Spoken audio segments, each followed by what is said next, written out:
Greetings, Junkrats. I don't know what to go for there particularly, but yes, welcome to Crossout, the open beta of Crossout. Now, this, of course, has been around for a little while now, but basically anybody can sign up to try it at this point, and so I have done so. Now, there is a program in place for YouTubers to get in touch with Gaijin and to get some goodies, but I haven't done that. I've basically just jumped in and tried it from the ground up, so I've not unlocked very much so far.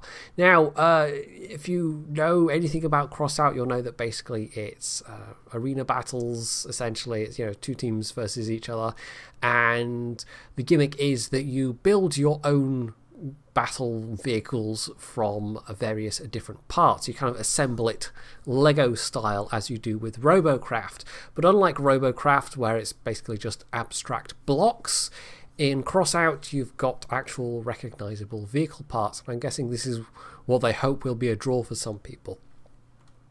So this is the very basic starting car, but I've actually made some vehicles of my own. So this is using the starter cabin, and then this is the second cabin that you get unlocked, and we'll actually use this one. So yeah, you can save your various vehicle designs as blueprints, and you can tinker with them at will. I always get caught out by that. The fact that it immediately puts you into a free cam. So yeah, I mean, this is honestly this is the most fun part of the game so far. The battles almost seem to be just there so you can unlock new parts and grind out the scrap and do missions and whatever. The actual fun part of the game, at least to my eyes, is tinkering around and building things. So I mean, we might. This is all just first impressions video, by the way. This is not intended as any kind of like review or anything. I don't know what kind of balance issues the game may or may not have.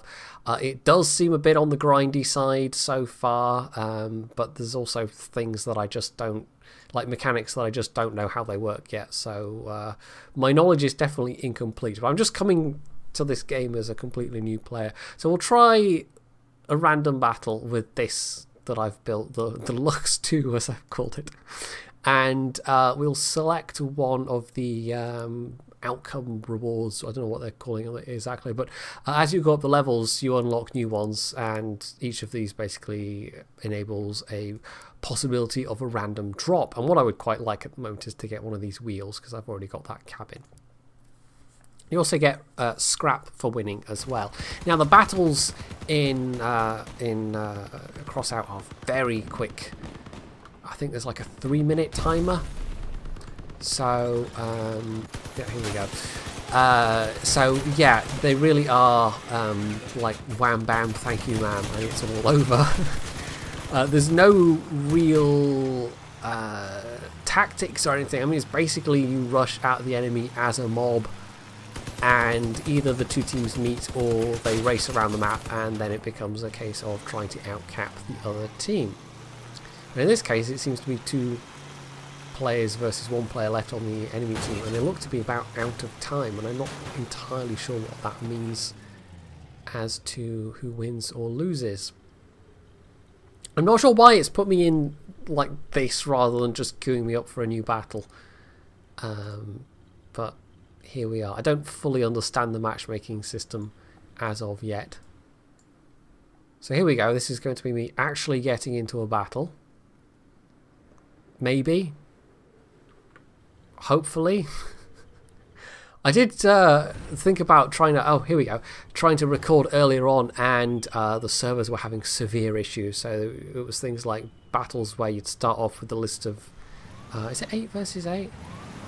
7 versus 7. I don't know. I can count.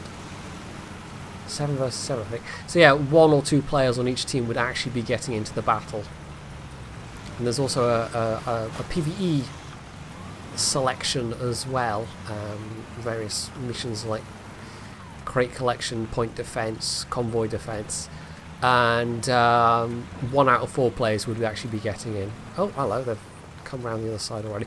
Yeah, the maps are very small, and it does just tend to be, you know, the masses of tanks running into each other. Now, he's got a big cannon, which which means he's actually got limited reload, but also he's done a buttload of whoa damage to me. And I'm pretty much almost dead. Nobody ever comes back to defend, by the way. That doesn't seem to be a thing. Nobody ever actually seems to bother coming back to defend caps. Everybody just rushes headlong towards each other. So I'm nearly dead already, but that's a very big cannon that guy had. That's like the 57mm gun. So anyway, yeah. So much like Robocraft, as you take damage, it actually occurs to like individual parts of your vehicle. So I've had bits blown off, and I've also just lost health as well, because you've got basically a health bar. I know a Gaijin game with a health bar, but individual parts can also get knocked off, and of course if you lose wheels or guns or other components, that is going to hurt you rather badly. So even though I've not lost that many parts, I'm still almost completely out of hit points just from I'm going to die to this guy, from that guy's cannon attacks. Let's do some more damage. There we go. I'm not actually sure if we're winning this one or not. It's basically pure chaos, and it might be that this is just really low tier games, because it seems to assign a matchmaking weight based on your vehicle power, and the vehicle power is based on what weapons you've got, how much armour, and what other components you have on as well. And it's possible to make a vehicle that doesn't have a lot of weapons but still gets relatively large matchmaking weight just because it's, you know, really armoured and it has a lot of parts. Well, 3 versus 2, but they are capping, so I think they'll possibly... Are they? What's going on? Well, this guy's got himself stuck, apparently. He's hanging on like a mountain goat. Now, you can flip yourself back over. That's what that red component there is. If you've got one of those on, which takes up 1 power, because each cabin has a certain kind of power rating, and that determines what weapons and other components you can put on, how many you can put on. Yeah, some of them have like I've got a thing that reduces my weapon cooldown, but I don't actually have the self-righting mechanism, so I'd be dependent on somebody else knocking me over. Anyway, so that one was the usual, just kind of, yeah, it just seems like low tier World Tanks games, just complete chaos, like 3 minutes of chaos, and that's about it. And I don't know if it gets a bit more tactical later on if the games slow down a bit, but my impression is that it doesn't, that it's just this same completely frenetic pace.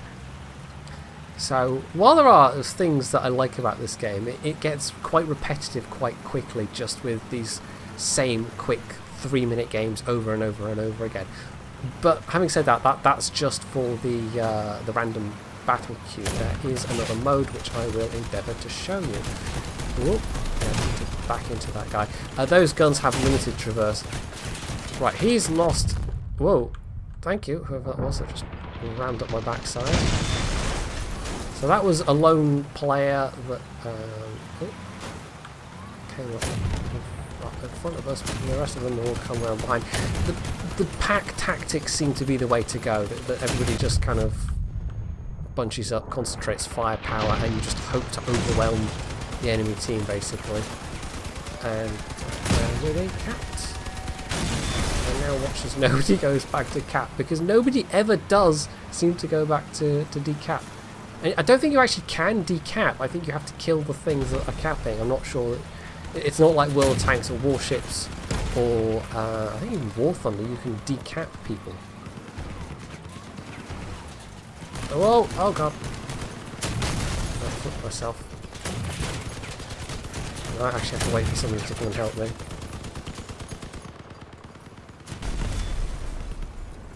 Right, they've got 1 left. Right, somebody... Right, come and help me, maybe? Oh, there we go. Yeah, the physics are a little, you know, arcadey, but it is purely arcadey. Everybody having fun kind of a game. Oh! That's the first time I've gone to try and help somebody. Apparently you can flip them by pressing R.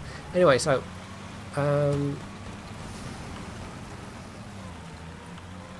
I guess it's kind of more like Fractured Space in that, yeah, the cap system does seem to be much more like Fractured Space, where the oh, he's got boosters or something. The capping is permanent basically, so any cap points the enemy team gets are then kind of permanently on that cap. So you can't remove them, so stopping people from capping seems to be, you know, more important. But the games are so short anyway that it's not like it matters as a long-term thing. It's not like Fractured Space where ships sneaking through and getting some more cap points will matter in the long term. So it's almost, I don't know, it could have just been the Will of Tanks system, and I don't think it would have made any difference, to be honest. So this is another a standard, I guess, or assault they're calling it here, but of course in Will of Tanks, assault would be the single caps in the middle mode, which there is. In fact, I think the first game was one of those. So after this one, I'll show you some PvE, and you can see what that's like. And then maybe if I get some new parts, I can tinker around. I should not tip this over. There are, I mean, having a high centre of mass, like it's modelled enough that vehicle weight matters, and having a high centre of mass will make you more easy to tip over. So you have to be a bit careful with the terrain. Bouncing around all over the place. Are they in our cap already? Right, I've got all my offensive firepower at the front of this one. Right.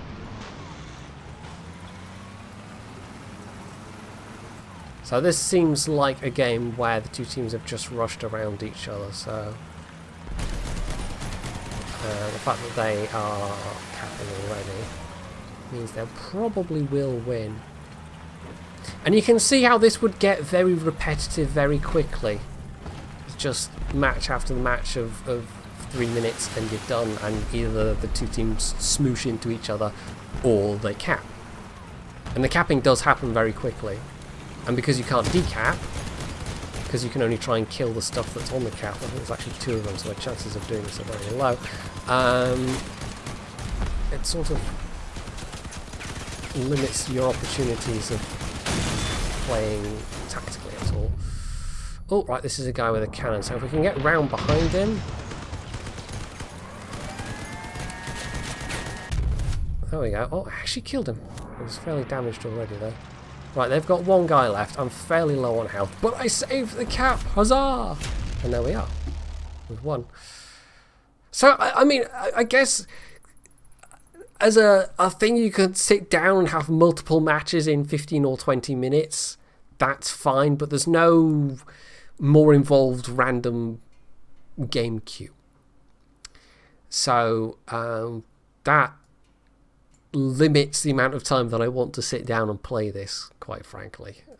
But, you know, it's not the only game mode. There is this as well. Now, this is the PvE component. This is raids, as it's called, and that's limited by the amount of fuel that you have. And this is one of the things where I think you can either get it in battle or, well, you can buy it as well. This is one of the mechanisms whereby they want you to spend actual money on the game, potentially. But there's a component you can put on your vehicles whereby, through playing the random games, you can actually earn more fuel as you go. But I don't know what the rate of gain for that is. I've not actually figured out how one does that yet. And the downside of trying to do that is if you put the fuel canister on, when it explodes, it basically blows up your entire vehicle. So you have to have it very well armoured, and none of my craft have been that well armoured so far, because I just don't have the parts available. These are both the same thing, aren't they? These are both defence. I was hoping to show you one of the convoy ones, but that's not actually available, so I just guess we'll go with that. So, yeah, the rewards for the PvE are different. You get coupons and then copper. And copper's a crafting component, then the coupons you use for purchasing other things. I've noticed with this mode particularly, the matchmaking seems to cast a very wide net. So, all of these guys have vehicles that have a vastly higher power rating than mine. So I'm just kind of along for the ride, and hopefully I won't suck too much. You do get one free respawn, and I think you can basically pay for more respawn repair kits or something like that. So it's a matter of trying not to take too much damage too quickly, and the bots in this mode will try and go for the targets you're protecting, but they will also try and gang up on you if you're alone.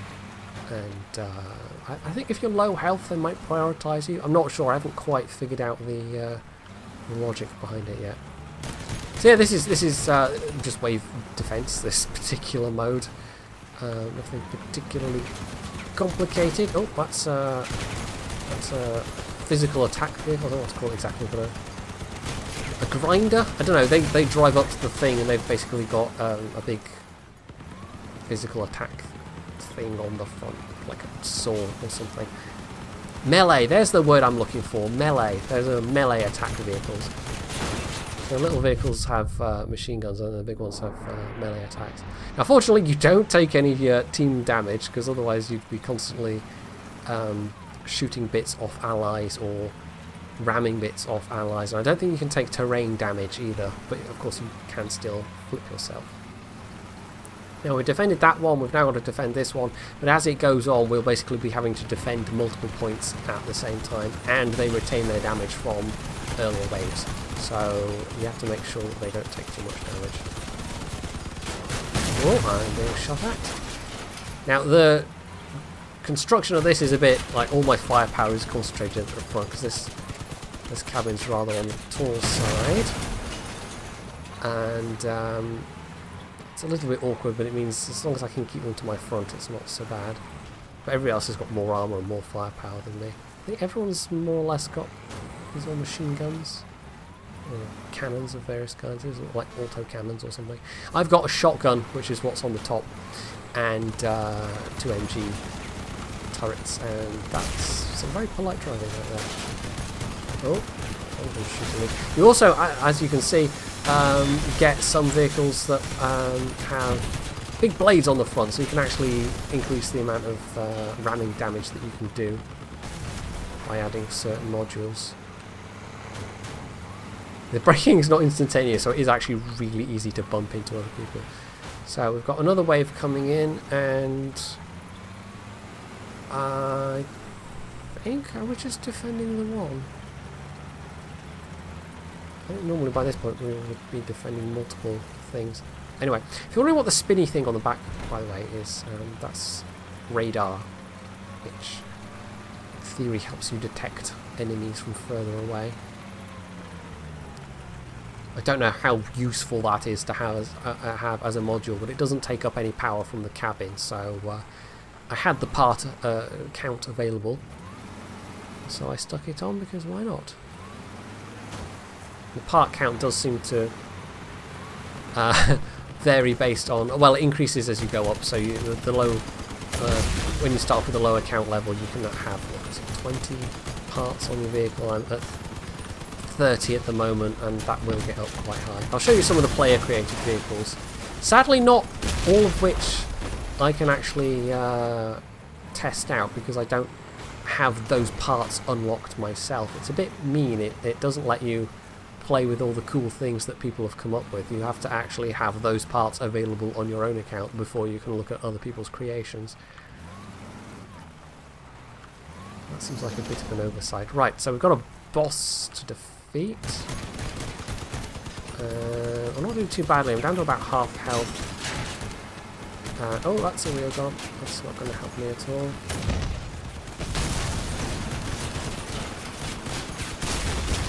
Probably about to explode, but I've got my respawn ticket, so it's not so bad. It's not really an issue. So yeah, the MGs are more kind of long range, high rate of fire. The shotguns are short range, slower rate of fire, and then you've got things like the cannons, which have massive damage but limited traverse, and you actually have an ammo count. So there we go, we've beat that one. I got 5 copper and 3 coupons and a bunch of stickers. And I think the stickers are basically the equivalent of medals and ribbons and things in World of Tanks. And I was apparently top scoring there. I don't know why. It might be because I'm the least powerful person. I'm not entirely sure how the XP works. So that seems to be the two main things at the moment, is the PvP and the PvE. And the PvP, I can sit down and do a couple, but it gets quite repetitive. The actual tinkering around and building, however, that part's quite fun. So I could maybe... I don't know what... I could try and build something from scratch, but I mean, we'd be here for ages if I do that. So yeah, basically it's just clicking and placing parts, and you've got controls to flip things, turn things, and you can just put parts wherever they can attach, basically. So I could have, you know, fenders sticking on sideways. Certain parts have rules, so wheels can only go onto the base frame. I can't remember what it's called now. I think it's frame. Yeah, this is just called the frame. So yeah, wheels can only go on there, and guns can't be too close to each other because, of course, they've got to have a certain amount of traverse. Now, if I put those together, that's actually going to limit their field of attack. You know, I could have them all. That was a very roundabout way of doing that. I could have them all up there, but that would then limit how far, like, their firing arcs. The game doesn't actually show you that at the moment. There's no way in the garage of seeing what the firing arcs are. Let's put that back. I could actually show you this with a test drive, because you can just at any point jump into the test drive, and it for some reason gives you one of your own things to fire at. I can also spawn in some bots if I hit the O key. And I think you just get endless waves of bots. So, as you can see, I've got still, again, really good frontal fire. And I flipped myself. Well, that's just me. But they can't all fire in all directions. But this might actually be a better configuration still than having them side-mounted. I don't know. I might try that out in some games and see. I could always have that maybe even mounted further back.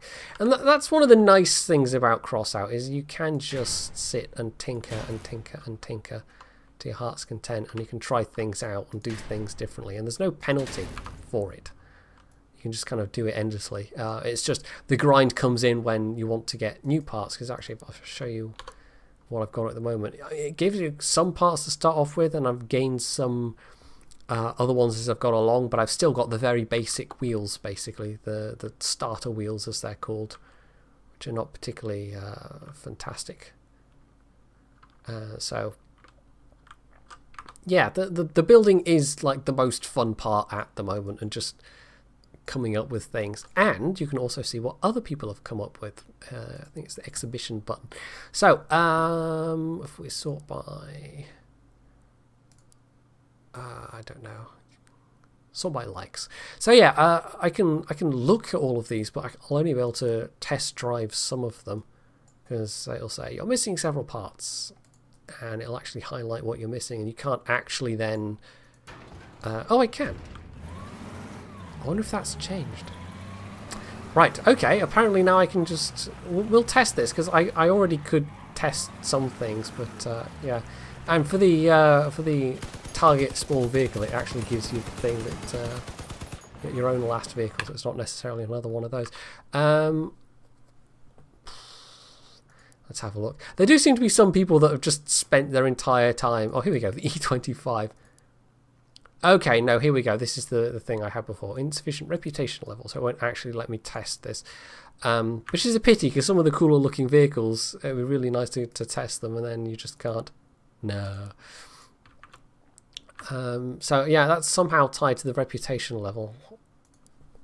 I don't think it's even necessarily having the parts unlocked yourself. It's whether you could have those parts unlocked for your account level. I don't quite know. Let's try that one. Can we test drive that? No. See, this is the part that, yeah, this is disappointing. There's all these cool things that people have made, and you can't actually play around with them. So you can get some idea of the variety of weapon parts and the variety of vehicle parts. And you can also paint things different colours, but there's no decals like there is in War Thunder, and there's no cosmetic parts. It's not actually developed by Gaijin. I should maybe add that. It's like Targem or Targem Games, and Gaijin are just the publisher. There's an awful lot of vehicles like these that don't even have weapons. It's just people mucking around to try and make things that look like things. And I think, you know, I probably am not alone in feeling like it's the tinkering around and trying out different people's things and just building things that's actually the fun part, rather than the actual battles, which can get very boring very quickly. Is there anything else within my reputation level that I can look at? I don't know. I don't think I can get any of the big cannons or anything like that. that looks... can we drive this? Okay. I'm not entirely sure this is practical, but some of the vehicles are really not practical. Okay. This one's called the fidget spinner, apparently.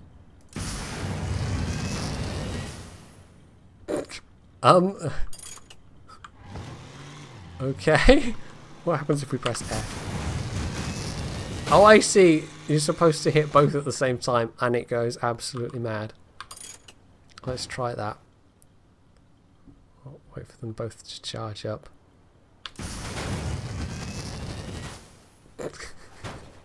Yeah, so, yeah, people have clearly had a lot of fun. Like, you get things like this. People have had a lot of fun building these things, and they've spent a lot of time building these things.